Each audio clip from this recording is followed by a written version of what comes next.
Bill Arnold. I'm gonna give some details about using the actual CS2 cluster at the ALCF. First, a brief overview of the actual system that we have installed here. Some details on how to get account access and how to adjust it so that you can use the CS2, steps to log in, how to set up the virtual environment, and some discussion on the workflow and example programs. I'm going to try and show some of the example programs out of the Model Zoo Live as well. The CS2 cluster at ALCF is a 2 CS2 cluster with an additional large number of other nodes. These were described earlier today. There's a management node, there are a bunch of worker nodes where things like compiles are done. The MemoryX nodes are where weights are stored for large models. And the SMRX nodes are also used for basically coordinating multiple CS2s. In addition, we have 3 login nodes, and this is where you land when you log in. First thing you need to do, if you don't already have an account, an ALCF account, you need to request one. The URL is on the right. If you'll need an active project account, and if you're having trouble, you can use the help email address there. Once you have an account, then you log in, and you can see the login in the center of the screen here. And once you log in, the menu on the left changes, and you can do things like join a project and look at what accesses you have. So you join a project under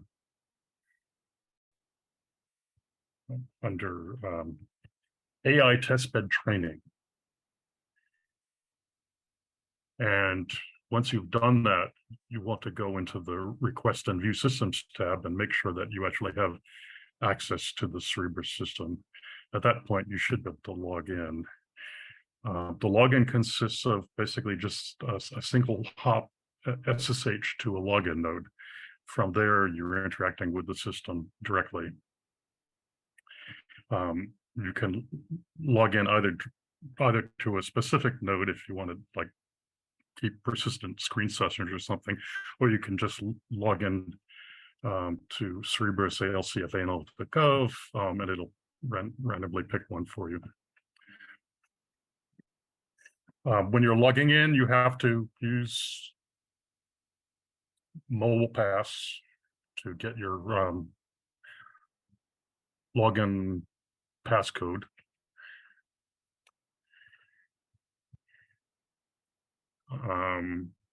Also on the lower left,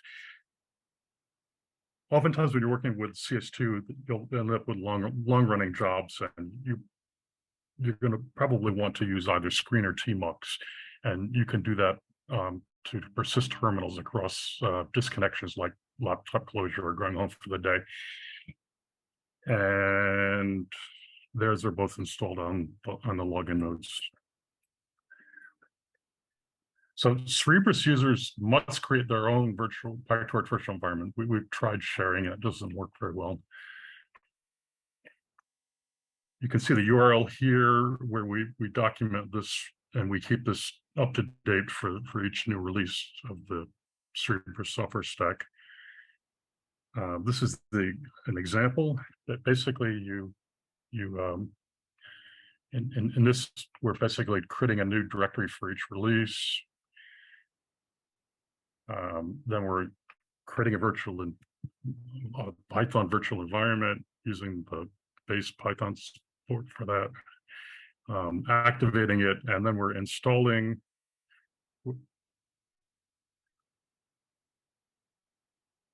There should be a new line here, but we're installing.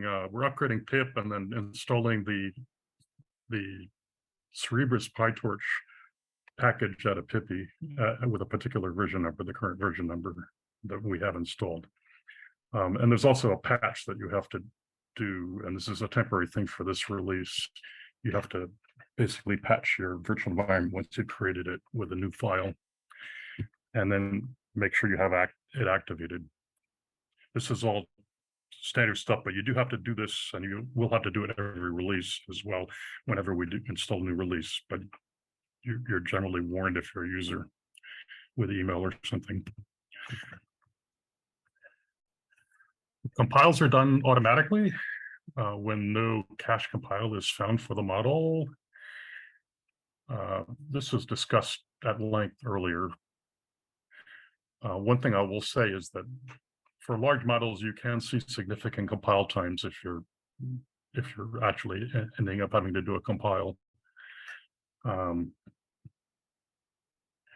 It's solving a hard problem of layout onto a large wafer, so, and then a large data flow wafer, so it goes.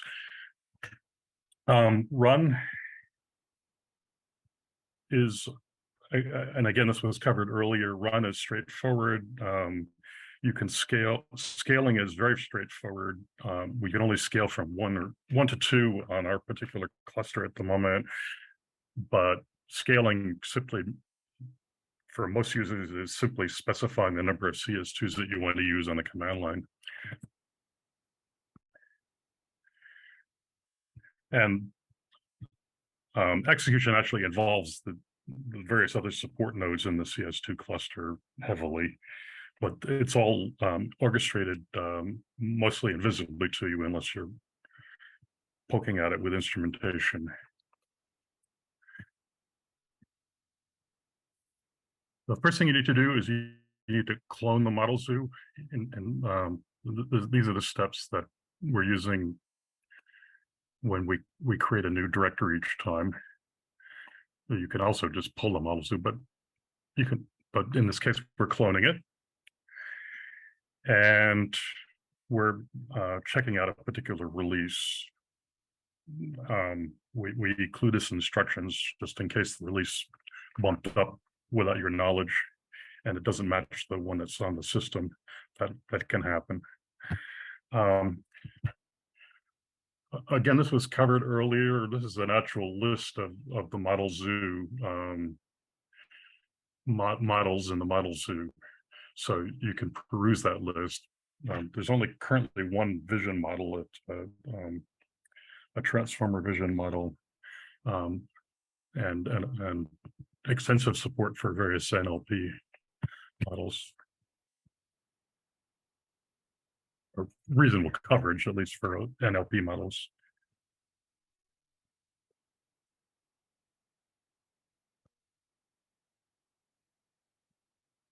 All right, I'm going to show this live, but I'll go through it quickly here. First example that everybody shows in pretty much any machine learning system that I've worked with is a model that processes the MNIST character recognition data set, and Cerebras is not an exception here. It's a good, easy to understand sample, fairly simple. It's here in the tree. You source it. You make sure that your virtual environment is active, and then you run it. I've added some steps here, including copying a pre-altered config file that points to a data set. Although if you don't do that, it'll download the data set automatically, and then you run it.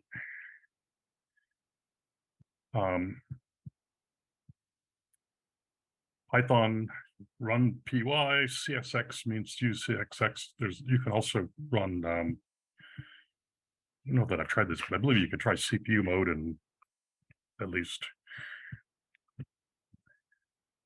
And there are various parameters here that you can work out what most of them are. You do have to, since your job is running in containers, you do have to specify what directories you want to mount. And the Python path points to your personal copy of the model zoo.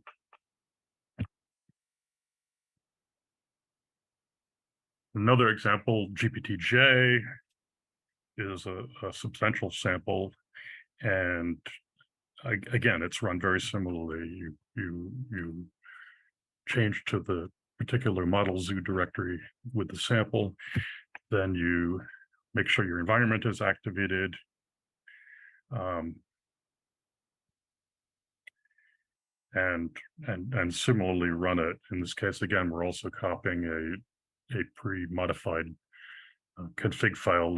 The only real modification of that is decreasing the number of steps and pointing to a cache data set, so you don't have to build a data set yourself. And the command line again looks very similar. You can see there's a job level here. This is good courtesy to do. To label your job so that people have some clue about what you're doing.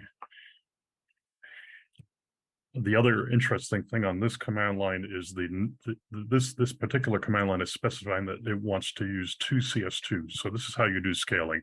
If it was 1, it would use 1. If it's 2, so it's going to try and use 2. And if somebody else has already grabbed 1, it'll wait and schedule your job until the other one is available.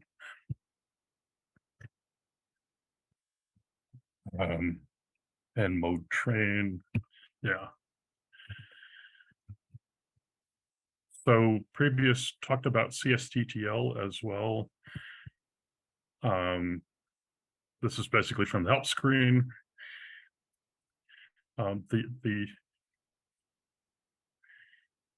There's one thing that's not showing here, CSCTL get cluster, which shows all the status of all the nodes in the cluster. But there's various command line options in CSCTL, and you can play with it. The main thing that you're going to want to use is listing jobs and canceling jobs.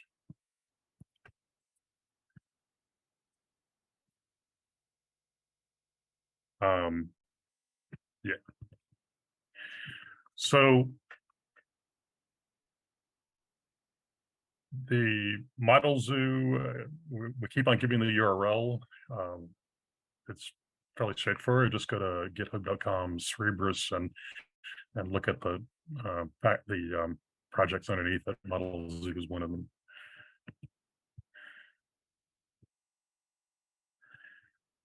On the machine, on the login machines that you're on, you have access to a bunch of standard data sets and data sets that are used by the samples. And those are in /software Cerebras dataset. You can look there and see what's there.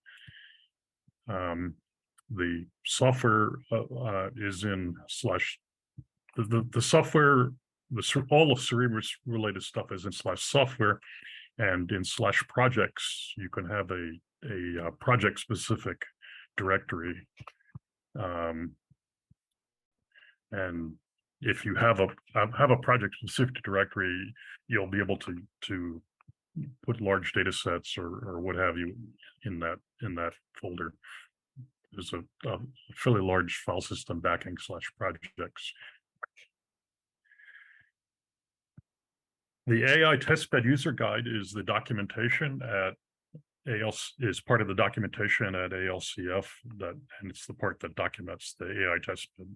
This is the link to the Cerebras part of the documentation. And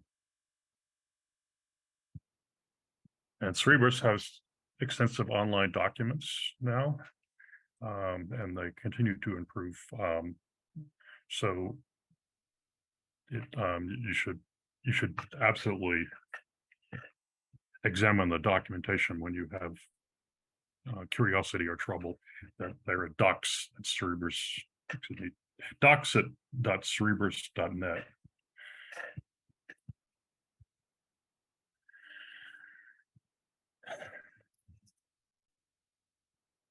Cerebras system in general is available for directors discretionary allocation, directors discretionary allocations. And there's a live link there for requesting a form, and the slides are available so you can pursue that. So if you need a long-term allocation, you can get it fairly straightforwardly. And that's it for the slides. Now I'm going to try and do some live demo.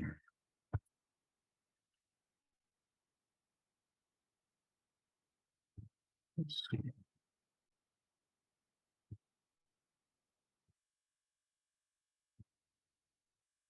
How is the font size? Is it visible or should I bump it up one?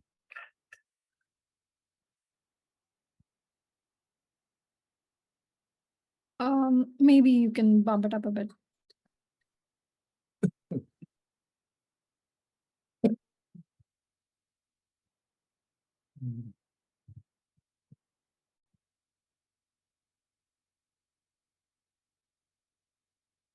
All right, so I've already created a Cerebras virtual environment on this machine.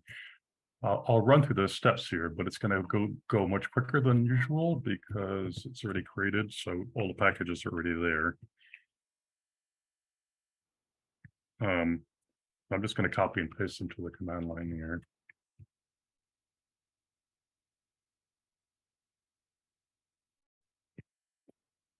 We also encourage folks here who have account access can try and follow the instruction as Bill goes through these instructions himself.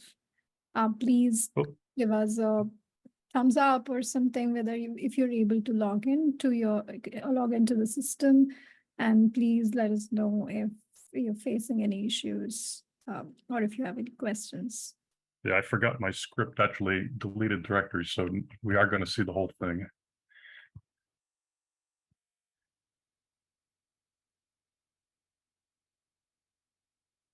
Let's see. So using the standard Python support to make a virtual environment and specifying the Python version that Cerebras wants. Making sure you have a current version of pip. And then you're installing from Pippy. They've made it easy now. The 2.2.0 version of PyTorch support.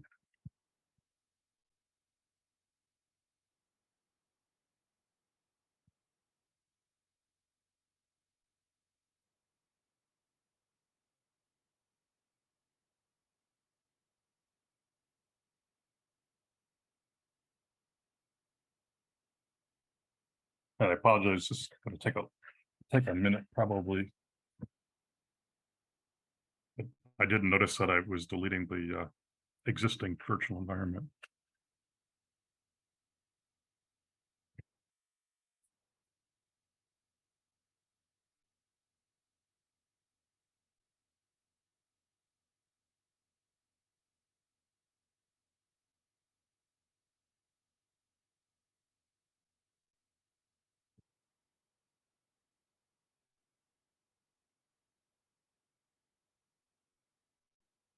As you can see, the Cerebras PyTorch support has a bunch of dependencies.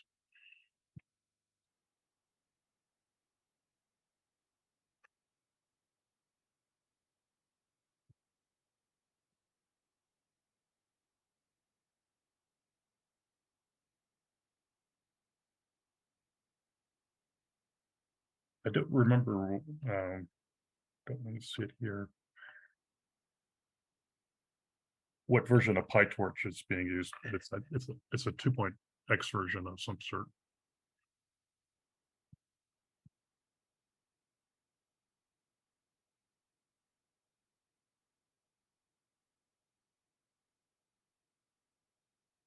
Probably it's 2.1.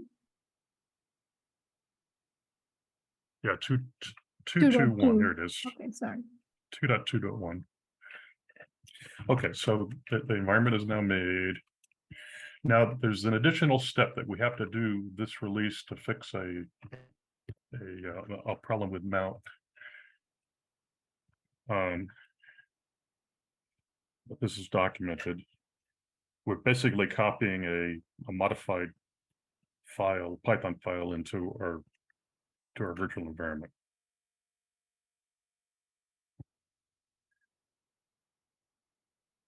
Okay. And again,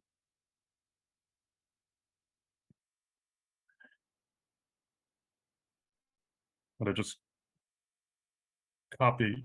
I'm just checking out the model zoo since it already exists. It didn't take any time. You can see there's a bunch of releases. At some point soon, we'll install a 2.2.1 release, which is out, it looks like. And in the meantime, we're using the 2.2.0 release, so we get that tag.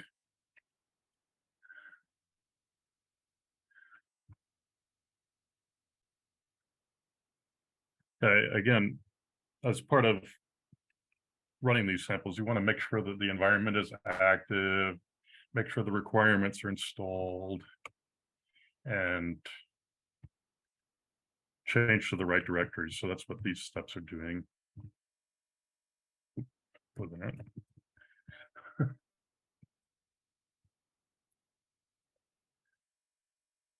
These steps.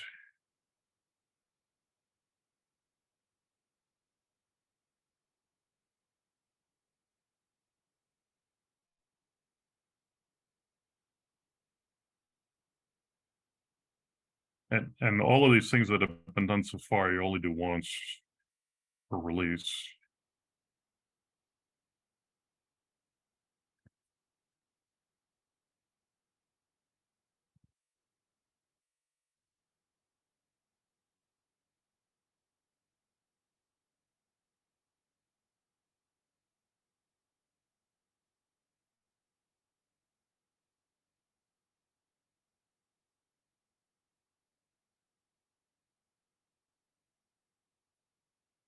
And these are all of the setup steps. At this point, once this completes, we're ready to run the samples.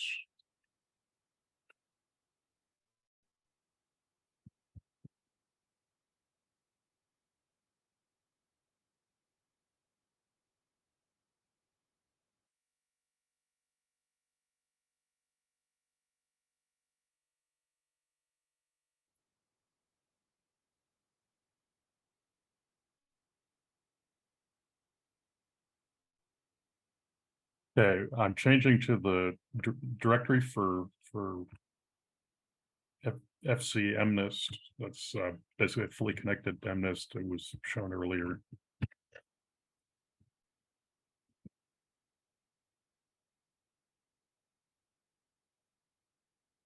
And I'm just doing some setup stuff for the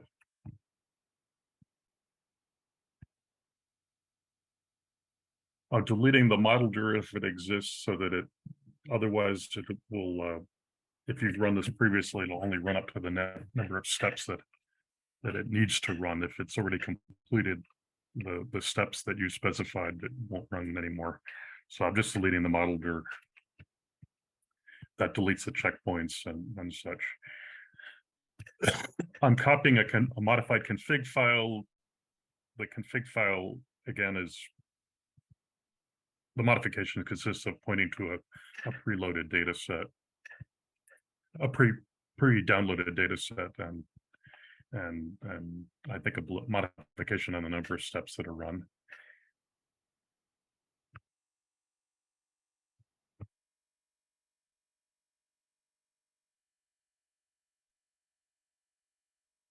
And then there's a run command.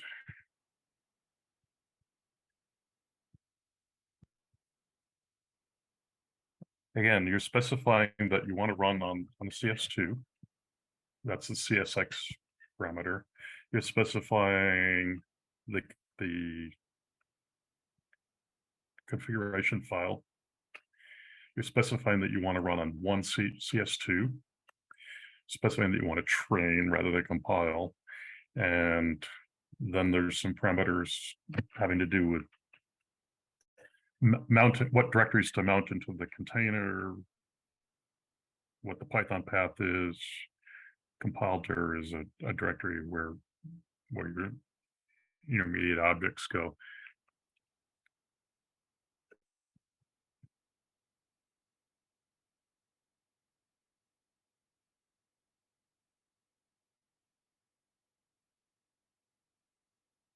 And you'll see a lot of chatter to the console. So if I was setting an environment variable of num expr max threads to something larger, it would use more cores during these steps, in particular to compile.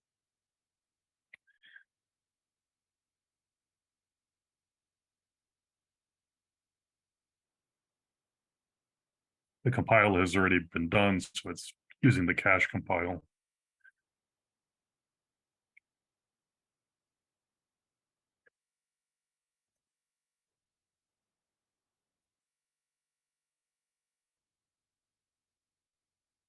There's a lot of setup stuff here. Sometimes before it starts training, it can take a while.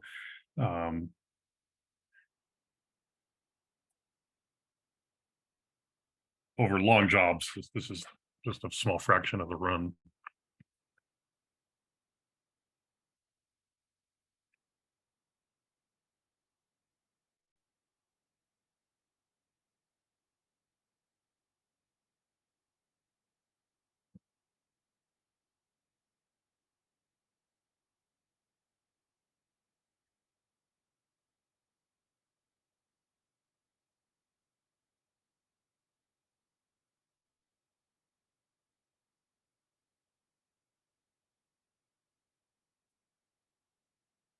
It's setting up all of the various worker processes and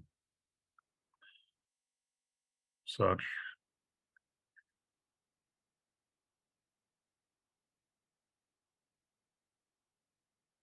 You see the word pods there. If you're aware, that means there's Kubernetes back there.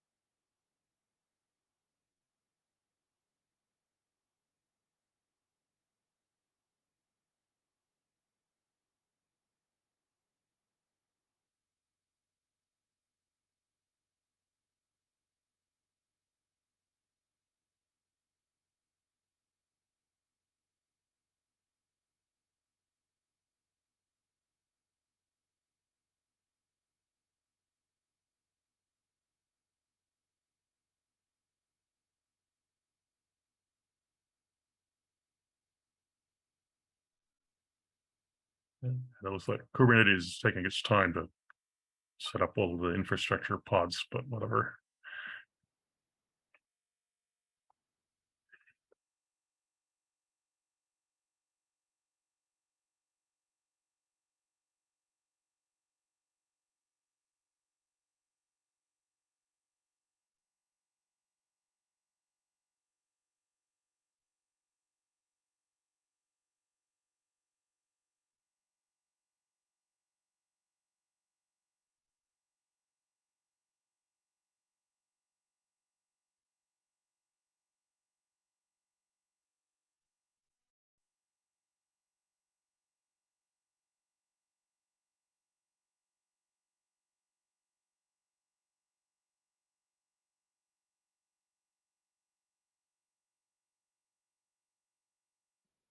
Yeah, so while this is happening, I just want to make sure if anyone is able to log in and create their software environment. And please post in the chat window if you have any issues or questions in the meanwhile.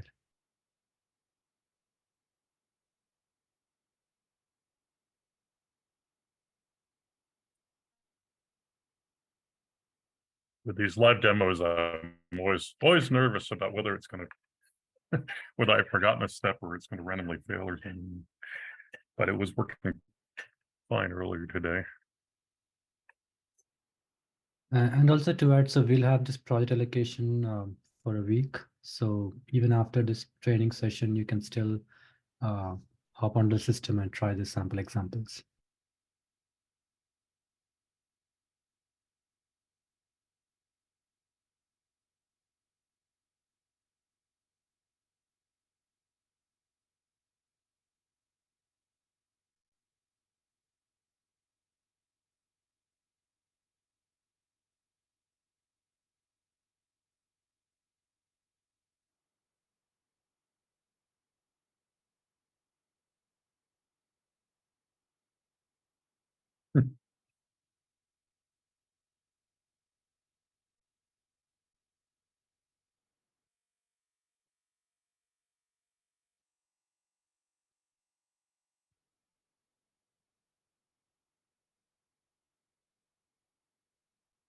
So this is CSCTL.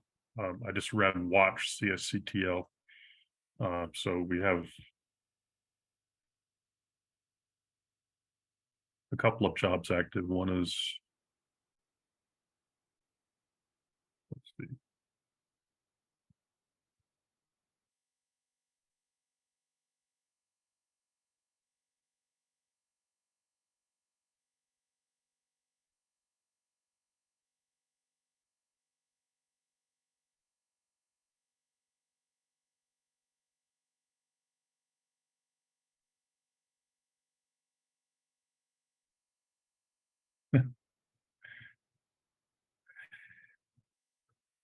All right, finally woke up and it's now training.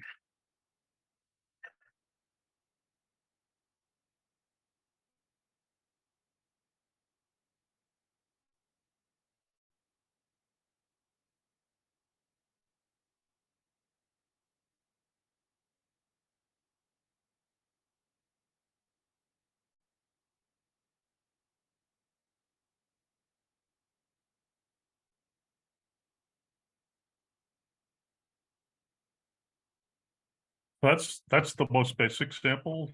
Obviously, there's quite a bit of overhead for running a small model like that. Let me try something bigger. The one that's in my run book right now is BERT, which is not a large model, but it's a medium-sized model.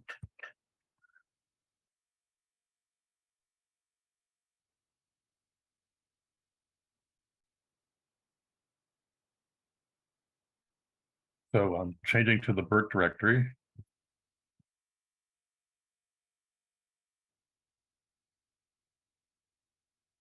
I'm copying a config file, and the diff should be relatively minor, so might as well look at them.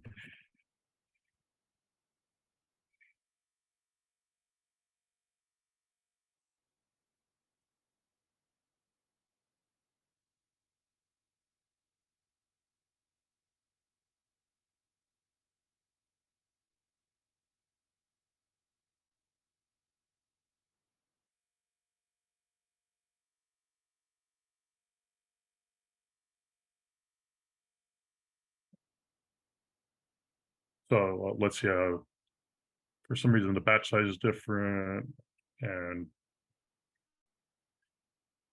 the cab is different. But anyway, these are just minor modifications to the config files. These are the kind of things that are in config files.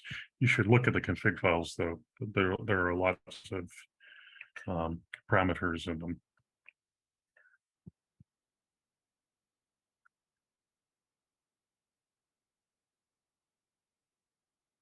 Again, I'm going to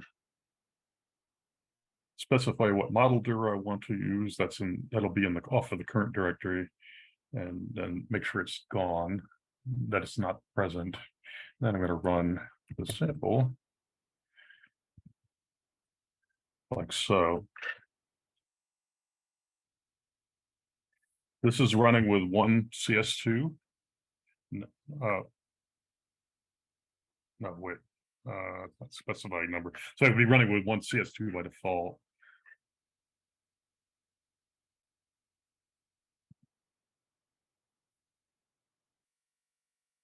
The command line otherwise looks very similar. The output will look relatively similar. I've already done the compile, so it should get through the compile step quickly by just finding it in cache.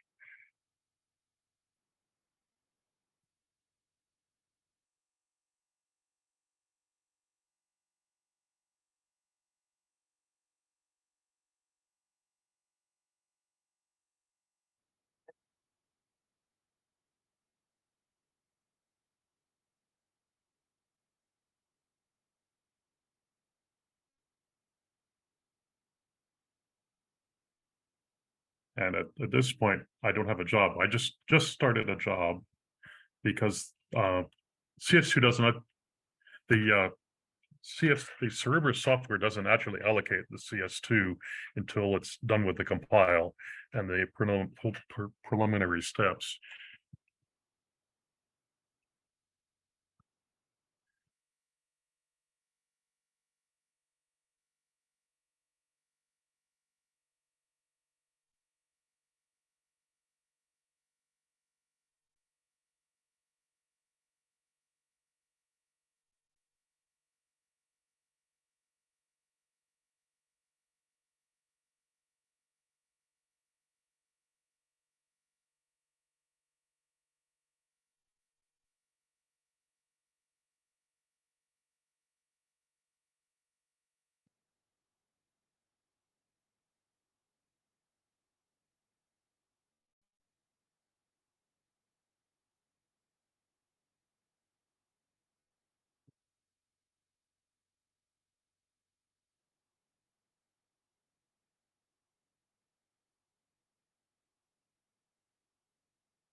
The console output will hopefully tell you if you're blocked. For some reason, let's see, my job. Yes, my job is still queued for some reason.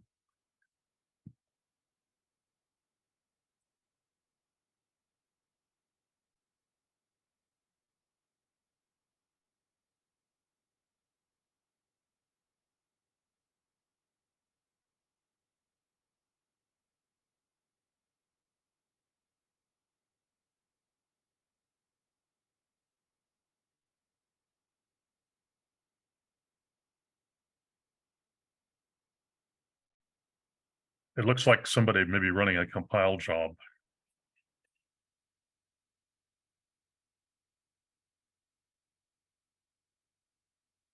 That's not showing in the CSCTL, but they don't show up until they actually reserve a CS2. Okay.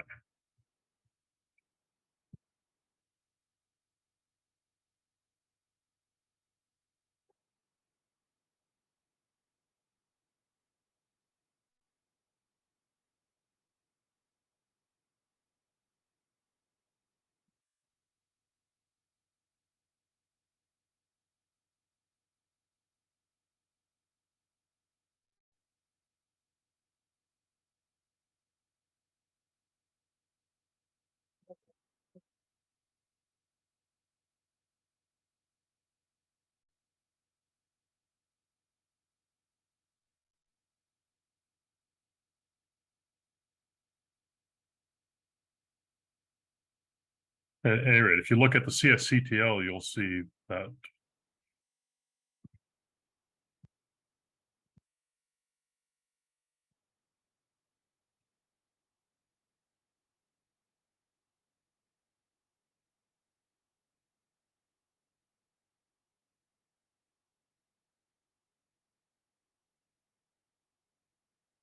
I'm losing track of which users are using. Anyway, it looks like some people are trying it.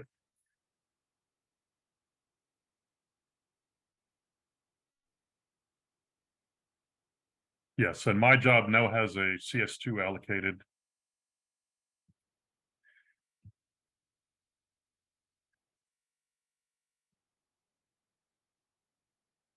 And is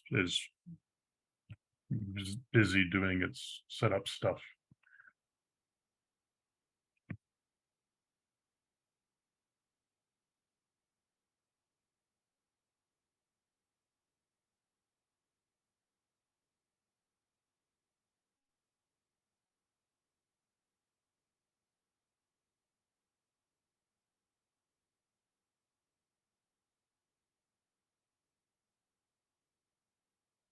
The samples that we've documented on our ALCF documentation website We've documented how to do the GPTJ, how to do llama. They're all very similar, though. It's a relatively common code base.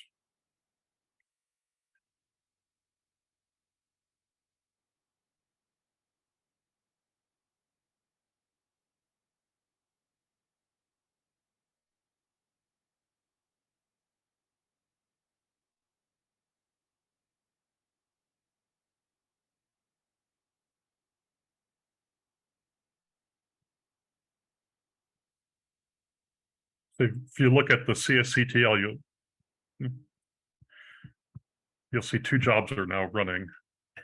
Both of the CS2s are being used, and each job is using one CS2. This 01 and this one 02.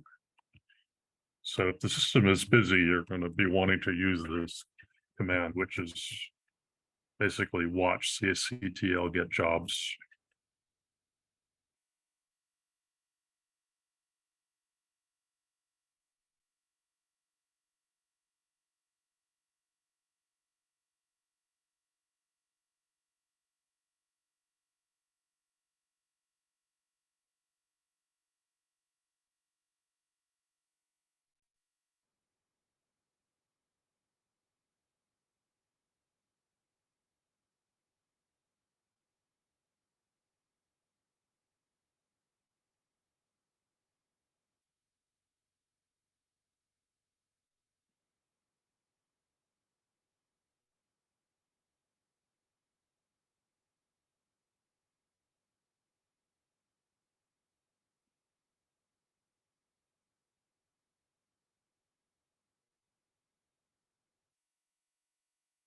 Let's look at the artifacts that are being produced.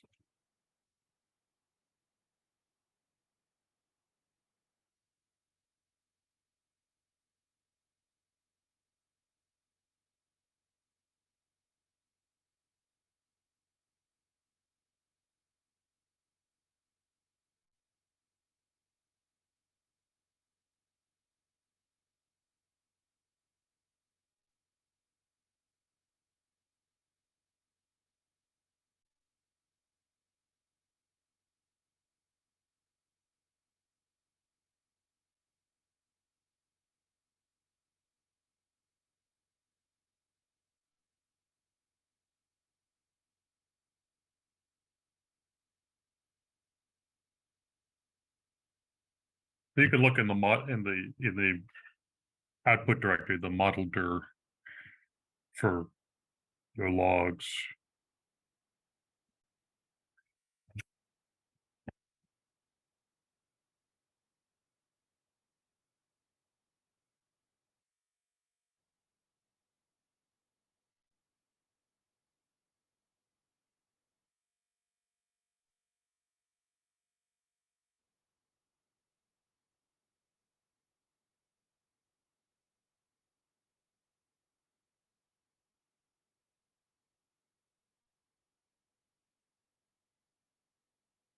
This is the same log that's going to the console in the other window.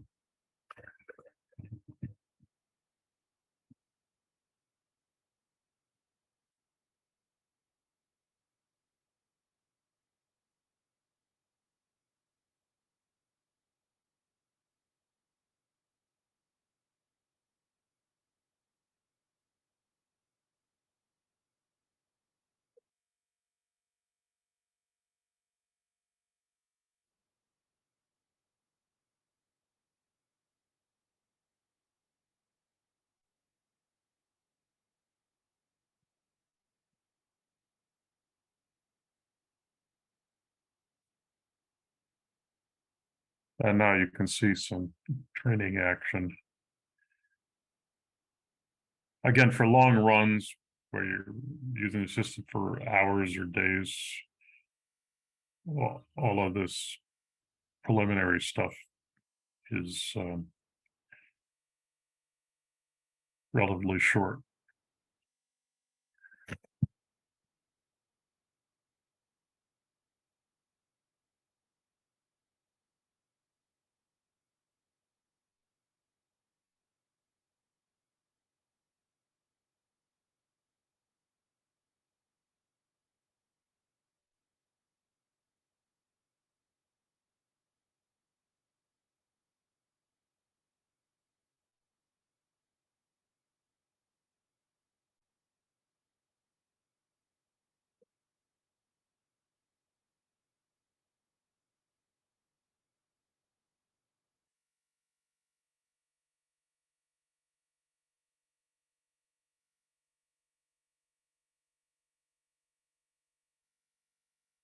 I don't recall how long this is going to take, so I'm going to cancel a job.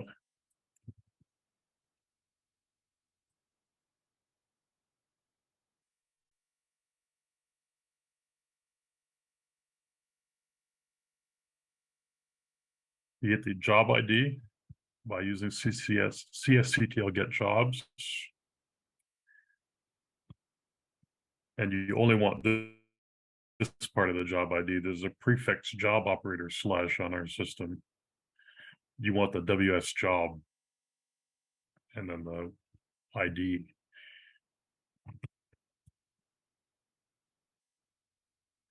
And cancel a job like so.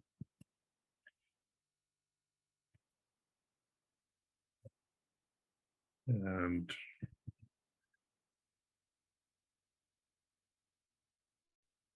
if whether you cancel it or you terminate all of those things that are being orchestrated under the covers by Kubernetes are cleaned up.